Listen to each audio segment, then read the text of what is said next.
yesterday's joint practice against the Bucs hot, but then struggled toward the end. This coming from our Steelers reporter, Brooke Pryor. She tweeted, Steelers and Bucs joint practice finished off with a 2-minute drill where the Steelers offense didn't pick up a first down. Pat Freiermuth confirmed. DK Metcalf dropped the pass on second down, but the overall sentiment was they needed to clean up a bunch of stuff. Now, the Steelers struggled to get anything going late in games last season. They scored 0. That's bad when the graphic just says a 0 on it. In the final 2 minutes of regulation where they were trailing, they were the only team in the NFL that failed to score a single point in that scenario. They lost 4 games by less than a touchdown and had the ball in the final 2 minutes each time. It just shows you that they had their chances but weren't able to get it done. You know, what's going to be key for Aaron Rodgers and the Steelers offense if they want to find success this season? Sorry, I'm still laughing at whoever put together that graphic and just wrote 0.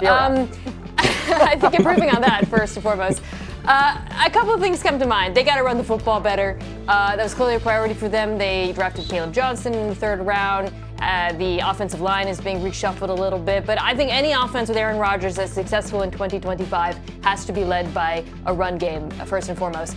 The other thing with Rodgers that I think is really significant is he has to be better against the blitz. 30th in QBR last year when blitzed. You really saw the end of last season. Defenses key in on that against him as the year went on, realizing he had trouble with it.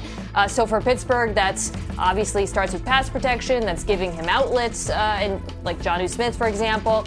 But that can't repeat this year or he's really going to struggle. Yeah, you mentioned Jonnu Smith, and I do think the tight ends group is going to be maybe the difference here in how the Steelers approach their offense 24 versus 23.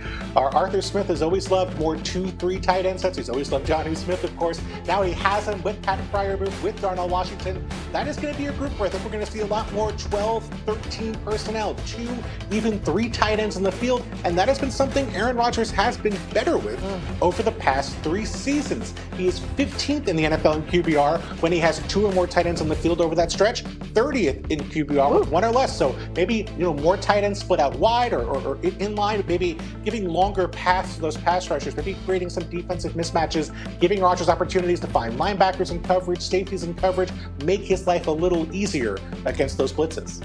Bill, you know Arthur Smith all too well. He loves him some tight ends. And when I visited Steelers camp and talked to people there over the last few weeks, it is obvious that they are going to use Pat Freiermuth and Jonnu Smith a ton. And one player told me, hey, we might even be 3rd and 8, 3rd and 10, and we'll roll out 12 personnel. That's how comfortable Aaron Rodgers and Arthur Smith have come with those tight ends. So it's going to be a lot of those 2. It's going to be a lot of DK Metcalf. The question is, who emerges outside of that other group?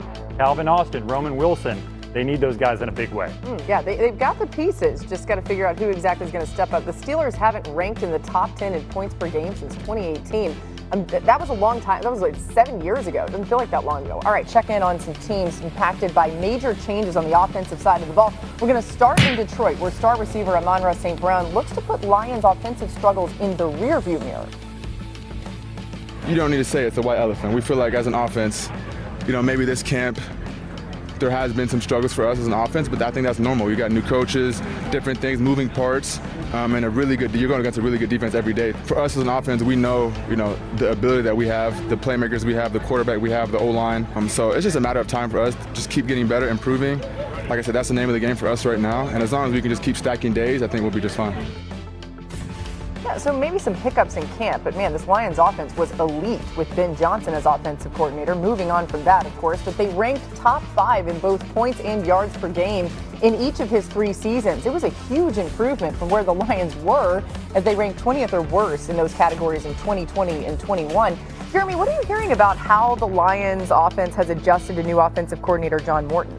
Well, Laura, Morton has brought a different flavor to Lions camp than Ben Johnson had. From what it was told to me, Johnson was the type of quarterback who would stand back 20, 30 yards away. He would have the radio. He would call in the play to Jared Goff. Well, John Morton will be there in the mix as Goff's making a throw in between plays, talking to him in guys' faces a little bit. So it's sort of been a different change, maybe a welcome change to some, not good or bad, just something they've had to adjust to.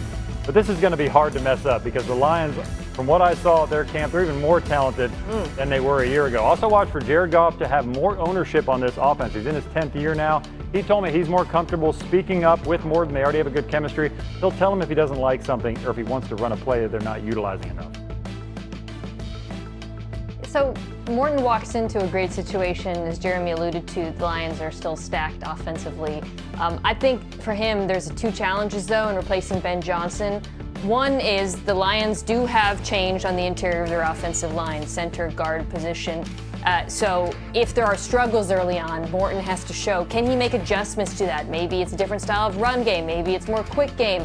Whatever it is, that's going to be important early on. And then something that Ben Johnson was fantastic at was play sequencing. So often when you watch the Lions, it felt like they would call a run in the first quarter that would set up a pass in the fourth quarter, and they were so good at attacking defense's weaknesses. That's another thing Morton has to prove. It's one thing, to be given the world's best ingredients, but a chef has to know how to use them, and that's something I think we're going to see early on with the Lions, whether or not he can do that. Yeah, the Lions scored at least 30 points in each of their final 5 regular season games last year. We know how good they were, especially on that side of the ball. Let's go to Miami, where Tua didn't hold back when asked about the Dolphins' offensive struggles in camp this week. Here's what he said. Well, some of the frustrating things, like I said, was we couldn't get ourselves jump-started as an offense. We couldn't gain that momentum to where, all we needed was one play and then jump-start the offense. I don't think you put this behind you. I think you got to face it head-on. Any of these challenges, any of these hardships that you go through as a team collectively, you gotta look at it head-on. You got to face it. You got to look at it for what it is. You got to learn from it. The Dolphins were one of the best offenses in the NFL 2 seasons ago. They ranked top 3 in points, yards per play, red zone efficiency, and pass yards. That changed last season with Tua missing 6 games. They dropped to 19th in points per game and 22nd in yards per play. It feels like this whole offseason in camp, especially, you've heard Tua have to stand up to the mic and say all these things. Bill, how big of a role does the run game play in the Dolphins getting this offense back on track? It's essential. When this offense has been great, of course, Tua's been playing well, but it has been the run game that's propelled them forward. Think about that 70-point game against the Broncos. They had Devin Achane and Raheem Mostert getting big run games. They have not had the explosives, really, since that game in that season. Last year, they were down to 31st in the percentage of plays that went for 20 or more yards. That was down all the way from 4th the year before when that offense, as you said, was playing excellent football. This is not always going to be the most consistent offense. They're going to have, they're going to try some stuff with Mike McDaniel. Some stuff might not work. You might have some plays like this reverse that gets, lost for negative yardage. But if you can hit those big plays, that makes up for a lot of mistakes, strikes fear into opposing defenses. I think that's what they have to see more of, especially with Achane, who we all know has that talent. But can he do it consistently and create big plays consistently in this Dolphins offense? 2 objectives for the Dolphins. One is to be more physical on the offensive line, to Bill's point, be able to get those short yardage situations, goal line, touchdowns. They brought in some younger offensive linemen, drafted some guys they feel like will be really good. They're maybe not quite ready now. They're hoping by midseason they will find their stride.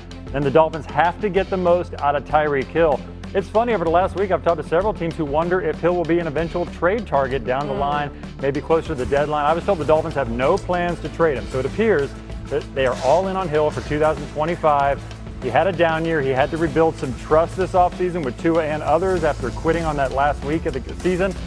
He's got a lot of work to do, but he still draws 2 and 3 defenders almost at all times. The Dolphins are going to take advantage of that. Yeah, I could see why teams might be wondering about Tyreek Hill just based on his things he said. And either way, right now, though, there's a lot of hope. Let's go to Steelers camp, where Rodgers and the offense started yesterday.